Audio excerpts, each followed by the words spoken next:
Let's talk to one of our reporters based in New York about what the Biden administration could potentially do to ban the app outright. Joining us now is Fox 5 New York reporter Kendall Green with the latest. And Kendall, thanks so much for being with us. You've been speaking to experts, to people who use TikTok. What have they told you? Well, the folks who use TikTok, they understand the importance of protecting the data of folks who use the app so often, but they were saying that they don't know how much just how much undoing the damage would make it reversible. So they're a little concerned with the fact that the app could go away, but they're like, how effective will it be just taking it away randomly? TikTok is a platform Jordan Petrofita's business stands on, attracting customers to her fashion brand. She sees the app as a boost to businesses just like hers. I think having TikTok be banned could be detrimental. But she can reason with security concerns with the potential move from the Biden administration. Hey guys, spend the weekend with me as an unpaid tour guide in New York City. Stephanie Ume, on the other hand, it's like take away Wikipedia for our generation. Not a fan. TikTok, while it's mostly leisure for her, has become a part of her daily routine as a traveling New Yorker. I do like different restaurants in New York City, different things to do, different parties. The Committee on Foreign Investments in the U.S., part of the Treasury Department, was threatening a U.S. ban on the app unless its users, Beijing-based ByteDance Ltd, divested. I'm really not sure that it's the solution per se because of the cat and mouse nature of trying to protect private information and trying to obtain it. After Chinese government officials were caught red-handed probing for U.S. user data, late last month, the White House gave all federal agencies 30 days to wipe TikTok off of all government devices. But a nationwide wipeout of TikTok, Anton Deborah considers impractical. There are all kinds of ways to obtain user data. The level of concern from 1 to 10 to data security professionals like Deborah. It's probably about a 6 or 7 because that's been uncovered. The government is auditing their software, even though they can release different versions of software in different places. So if you look up one day and it's just not there, I'm going to move. Move where? To wherever TikTok is not banned. So you see several users, they're really intent about making sure TikTok stays around, but they do understand that there are some security concerns worth addressing at this point. Andrew? You know, I'm curious, Kendall, any of the individuals you talk to, all around New York City, maybe some influencers, are they even thinking about possibly their data on the app itself could be breached, could be used by Chinese authorities? Does that, come up on their radar at all? In a sense, it's a worry because all the headlines they've seen that there has been some concern there, but more the people that are concerned are the experts. With the guy that we spoke with from Johns Hopkins, he told me, right now his concern is a 7, but beyond long term, it could be like a 9+ because there's so much information that's already out there, and we don't know exactly what's being used and how it can be applied, in the future going forward. I just got to ask, I'm not on the app. Are you on the app? Are you a daily user? Would you be somewhat, disheartened by this? I wouldn't call myself a daily or weekly user. I'll probably pop on maybe every month or so just to see what the notifications are saying. But no, I'm not on the app like that. All right, Kendall Green, I think this is your Live Now debut. We look forward to talk again, and thanks so much. Yes, sir. Thank you. All right, we're going to stay with this story here on Live Now from Fox. We want to hear from some more of our Fox correspondents, including Doug Luzader in Washington, with yet a closer look at the Biden administration's possibilities, the potentialities of what could happen to TikTok. Have a listen. Now, TikTok says this kind of forced sale won't solve the problem, which has to do with the company's deep ties to China. Where does all that TikTok data go? The Wall Street Journal now reporting that the White House has heard enough, citing a demand from a multi-agency federal task force that would require TikTok's Chinese owners to sell or face a nationwide ban here in the U.S. I think it's high time Congress steps in on this. Many lawmakers agree something needs to be done. TikTok is hugely popular, but its Chinese ownership raises questions about the security of user data, and there are concerns that China's communist government could use it as a propaganda tool. TikTok says a change in ownership would not impose any new restrictions on data flows or access. There's already a ban in the works for federal devices, and an ultimatum may have strong support on Capitol Hill. Either a social media app such as TikTok, controlled by an adversarial regime, in this case the Chinese Communist Party, should not be allowed to operate, or that it should be forced to sell its assets, its company, to, for instance, an American company. In the meantime, there is another potential solution. Stop using TikTok. That's the only way that we can de-risk ourselves from our information going to China. Oh, that may be easier said than done. TikTok has some 100 million users here in the U.S. In Washington, Doug Luzader, Fox News. Doug, thanks so much. Let's talk about this even further. We have been kind of hitting this story from all different angles. We want to be joined right now by Brendan Bordelon. He's a Politico reporter. He covers all things technology, especially all of these happenings on Capitol Hill, at the White House, about what to do with TikTok. He joins me now. Brendan, thanks so much for being with us. Let's get to, I guess, the big meat, the big news of the day. That was this Wall Street Journal exclusive just last night. The Biden administration demanding TikTok's Chinese owners sell their stakes in the app or face a possible U.S. ban of the app. Okay, so I'm getting some memories of the Trump administration. Didn't they try this some years ago? They did, and I'm not sure it was maybe as well thought out. I think certainly the procedural elements were maybe missing that time, but they actually failed in court. There was a successful defense by TikTok saying basically this is not constitutional, it can't move forward. And actually a lot of the efforts since then have been trying to come up with a way to kind of get around the defense that TikTok successfully used in 2020 when the Trump administration originally tried to effectively ban the app from all US-based devices. Yeah, because back then I remember, companies were at least making bids behind the scenes. Oracle was one of them. That didn't pan out. So if this actually, comes to fruition, the Biden administration possibly, you would think, have to find a buyer for the U.S. subsidiary at least. Yeah, well, I think it may be a little too early for that question, only because I don't think we have a lot of details in terms of exactly what CFIUS is asking, the Biden administration is asking TikTok to divest. So TikTok is owned by ByteDance. It's a Chinese-based company. That is the whole nexus of the problem here. There's a lot of concern that because of Chinese law, Beijing could essentially go to ByteDance and just say, hey, we need you to support our espionage operations. We need you to support our influence operations in the United States, and the ByteDance could not say no to that. And they also probably wouldn't alert anybody either. So there's been an effort to get around that ever since. But again, one of the problems is we're not exactly sure whether ByteDance will be allowed to have some sort of non-controlling stake, maybe like 10 or 15%.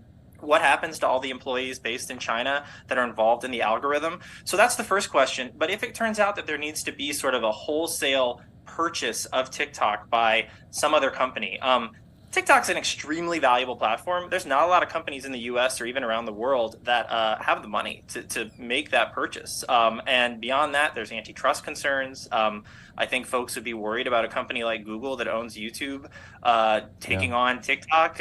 So there's a lot of questions here. I don't think there's an obvious buyer. Microsoft also took a pass at it last time. I've heard nothing indicate they're going to do that again. But again, we're only a couple days in to this news cycle, really just today. So I think time will tell, but it may be tough to find a buyer. Yeah. Something that wasn't seen during the Trump administration, we're seeing, now, 2022, 2023, is this really concerted effort among state governors, among federal government employees and the Biden administration to get the app altogether off devices, both federally and at the state level. That's something new. It is. I think it's largely symbolic in a lot of ways. I don't think that TikTok. So again, if you're a government employee, it's now you're no longer allowed to have TikTok on your government issued device. So that's true federally now. That's also true in, like you said, a lot of states. All of these employees have their own personal devices, and they're still, if they want to use TikTok, they can. I think there was a story about Pennsylvania a month ago. Pennsylvania did do this ban. I think there were 500 devices in total that even could have potentially had the app on it. 2 had the app installed a couple of years ago for research purposes. So I'm not sure how much of an actual impact it has on security. Okay. I do think it sends a message, however. I think that's the point of it, actually. I think the point of it is to send a message to TikTok, and certainly to send a message to, I think, government employees and government generally. Don't trust this app. Yeah, I mean, that was one of my questions. How many government employees are downloading TikTok on their work cell phones? Very few. So there's this very, very highly anticipated, it's going to be highly watched hearing on Capitol Hill a week from today. The CEO of TikTok will be appearing. That's a first, isn't it? It is, yeah, and obviously with all of these issues swirling now with CFIUS, not that CFIUS wasn't going on before, but now that we have news of a demand for a divestiture, for a sale, I think it's going to be, a very high-profile hearing. Typically, tech CEOs coming into Capitol Hill, you don't get a lot of real news out of that. I think it's often more sort of like heat or light than heat, I guess, is the expression. This could be different. I just think insofar as, unlike I think a lot of the other times when like Mark Zuckerberg has come in, or the CEO of Microsoft or Google, there is some bipartisan concerns. I think Republicans and Democrats are largely united on the potential security risks posed by TikTok. I don't know if they're quite there on what to do about it yet, but that is also they're starting to coalesce on that too. So I do think you might see some news come out of the hearing. I think, there's certainly going to be a lot of fireworks, and I think there's going to be some tough questions for the CEO. Yeah, I wanted to get that with you as well. It doesn't seem like there's much bipartisanship on Capitol Hill anymore, but there is a concerted effort amongst both Republicans and Democrats in the House and in the Senate to, get a TikTok ban out there on the books very, very soon. Also, this piece of legislation that was, I believe, just introduced, the Data Act, deterring America's technological adversaries. If you could maybe expound on that a little bit. Sure. Well, I do want to be clear first. I'm not so sure that whatever legislation passes Capitol Hill, and again, who knows? I'm not going to make any bets on anything passing. Would actually lead immediately to a ban. So the Data Act is one example. The Data Act, I think, is a little stronger than some of the other legislation you've seen out there. That's legislation by Michael McCall. He's a Republican, chair of the House Foreign Affairs Committee. That bill did advance a couple weeks ago, but it advanced on a very strict party line vote. No Democrats voted for it. I think it's largely because what it does is it gives the president a lot of extra additional authority to ban TikTok if the president was to determine it a national security threat. It also imposes a bunch of mandatory sanctions on any companies or many companies that have some sort of link to TikTok. And I think that was kind of a non-starter for Democrats. I think there were a lot of sort of unintended consequences there. I think the bill to watch is legislation that came out last week on the Senate side from Senators John Thune and Mark Warner. John Thune is the Republican minority whip. Mark Warner is the chair of the Senate Intelligence Committee. These are two very powerful members. I think the co-sponsors are up to 18 senators now, Democrats and Republicans. That bill probably has a lot more legs. What that bill would do is give the White House enhanced authorities to ban TikTok, and actually a lot of other technologies coming from China and 5 other countries deemed adversaries to the United States. What they would do essentially, the defense that TikTok used in 2020 to get around the Trump administration's attempted ban, it would short circuit that. It would basically change the law so the White House could now get around that. And maybe we would see in a future court battle over a ban, the White House would have an easier time. So that's the legislation that I think is on the table right now, and that's the one that I think everybody should be watching closely. Brendan, I just want to get TikTok's side of all of this. They issued a statement in response to the Biden administration's actions. Fox News obtained it. They say, quote, divestment doesn't solve the problem, and, quote, a change in ownership would not impose any new restrictions on data flows or access. They go on to say, if protecting national security is the objective, divestment doesn't solve the problem. They also go on to say the best way to address concerns about national security is with the transparent U.S.-based protection of U.S. user data and systems with robust third-party monitoring, vetting, and verification, which we are already implementing. So that's TikTok's side of all of this. I'm just kind of curious, too, from users of TikTok who use it, multiple times a day, have lawmakers considered, that angle, that response, that reaction, if this actually comes to fruition, has legs, do they even know what the backlash might be? Yeah. Well, again, I think anything that passed Congress, it would still ultimately get kicked to the president, and maybe not this president, right? It might be a future president that actually makes the determination to ban the app. So there might be some sort of like insulation from Congress, right? Like lawmakers can say, hey, we didn't ban it. We just said, we told the White House that they could do it, and then we kind of gave them extra tools to do it. That said, yeah, I mean, TikTok is a massively popular application, like maybe certainly one of the most popular in the United States. It's the most dynamic social media app out there right now.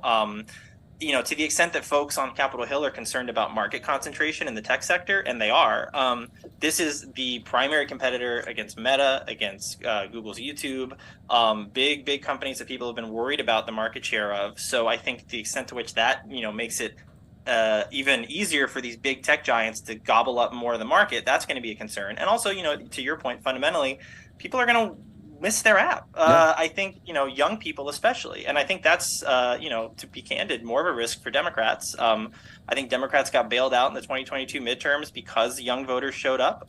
If young voters, people under 35 that tend to use the app at higher rates, say, what am I doing voting for Democrats because they're out here banning my favorite app? That is a concern. And that's actually a concern that's been raised by folks in the Biden administration.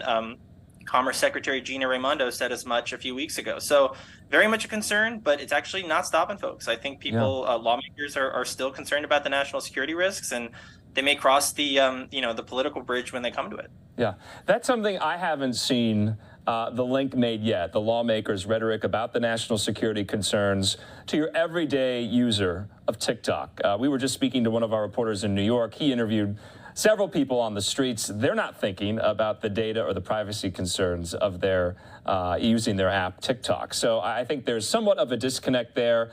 Lastly, Brendan, an overall ban. You seem kind of down on that. You're maybe somewhat pessimistic. Well, pessimistic, optimistic. I mean, I'm just following where it's going. Sure. In terms of the likelihood, I think we've still got a really long way to go, like an extremely long way to go. I think that there will be I think it's a lot more sort of information that needs to come out about what exactly the Biden administration wants when it comes to this divestiture. TikTok needs to decide what it's going to do. Is it going to sue? Is there going to be a years-long court battle over this? I think on the legislative side, you're also going to see a lot of those same things that lawmakers are going to have to wrestle with. I think even if that legislation passes, it might take some more time for an administration, whether that's the Biden administration or someone else, to determine the extent of the risk posed by TikTok. I think you need to sell this to the public, to your point. I think if people don't believe that there is a risk, it's going to be really hard to ban. So we're still pretty early stages here, I think. Okay. And that's why I think we're going to have to see how it plays out in the coming months. And probably years, honestly. All right, Brendan Bordelon, we appreciate your insight and your reporting, and we'll talk again. Thanks so much. Great. Thank you.